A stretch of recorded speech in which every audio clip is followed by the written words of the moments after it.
Bom, então agora nós vamos dar continuidade falando sobre os africanos na América do Norte. Como eu falei na aula passada, né, na videoaula passada, a independência dos Estados Unidos vai trazer uma liberdade. Liberdade para quem? Para os africanos? Para os índios? Não. Liberdade para as mulheres? Não. Liberdade para os homens brancos e que tinham dinheiro, né? Então, esses sim vão ser aqueles agraciados pela liberdade que eles vão conquistar. E aí agora nós vamos falar sobre os africanos na América do Norte. Esses africanos vão ser trazidos, né, vão ser trazidos da África e escravizados, e chegou em 1619 na região da Virgínia. Então, esses escravos vão ser trazidos principalmente para a região mais ao sul, que é aquela região que nós vimos que tinha aí produtos tropicais, como cana, como algodão, como tabaco, como chá, também eles produziam chá na região sul. Então, a mão de obra na região sul dos Estados Unidos era mão de obra africana. Estima-se que entre 1619 e 1860 foram levados cerca de 400 mil escravos para os Estados Unidos. E esses escravos vão acabar entrando na comunidade dos colonos e vai haver aí uma certa troca cultural, tá? Então, nós temos a dança, a religião, rituais, nós temos a culinária, a música, vão acabar se incorporando nas tradições das colônias inglesas na América do Norte. O intercâmbio cultural, principalmente a religião, né? O islamismo vai ser uma religião que vai entrar nos Estados Unidos a partir dos escravos, a música, né? Então, hoje nós temos o rock nos Estados Unidos, que é uma música que tem a sua origem lá na escravidão, tá? Então, os escravos é que vão trazer o jazz, e o jazz, que é uma música tipicamente afro-americana, e que vai dar origem ao rock, que é a principal expressão cultural dos Estados Unidos, tá?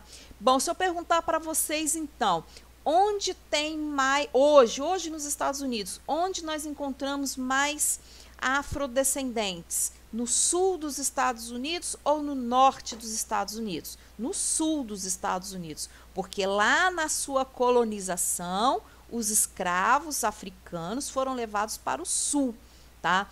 Muitos escravos tentavam fugir do sul e ir para o norte. Por quê? Porque o norte você tinha mais liberdade. O norte eles não utilizavam, quase não utilizavam mão de obra africana, tá? E, inclusive, o norte era contra a escravidão africana, tá? Então era diferente. O norte e o sul tem essa diferença. O norte é contra a escravidão, o sul é a favor da escravidão. Então, hoje, se você for nos estados do sul dos Estados Unidos, você vai ver uma quantidade muito maior de africanos, tá?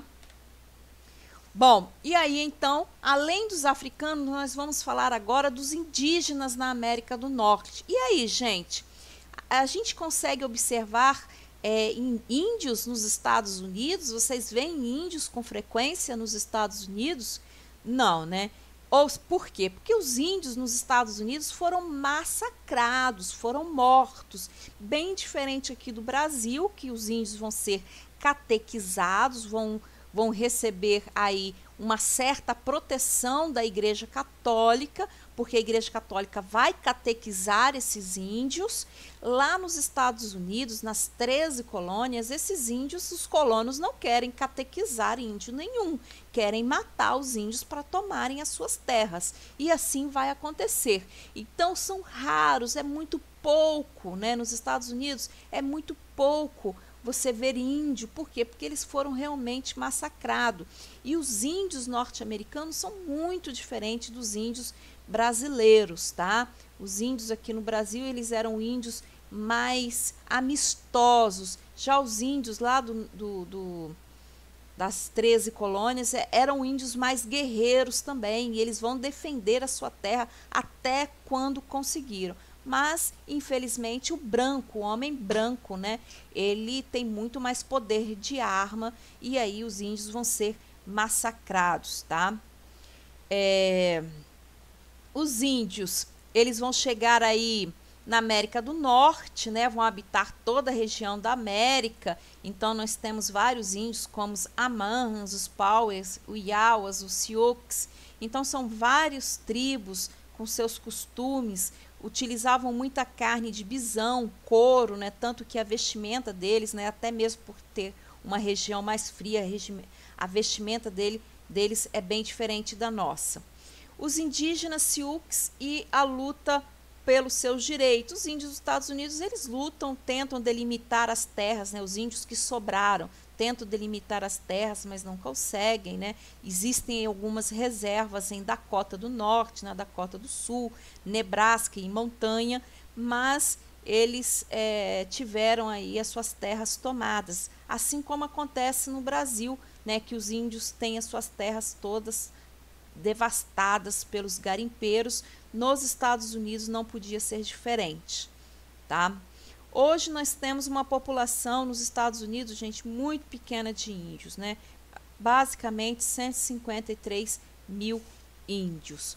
Bom, e falando dos índios, nós encerramos esta videoaula, né? Este capítulo 3, falando sobre a independência dos Estados Unidos. Agora vocês devem ler o livro, tá? E fazer os exercícios que eu vou pedir. Até mais!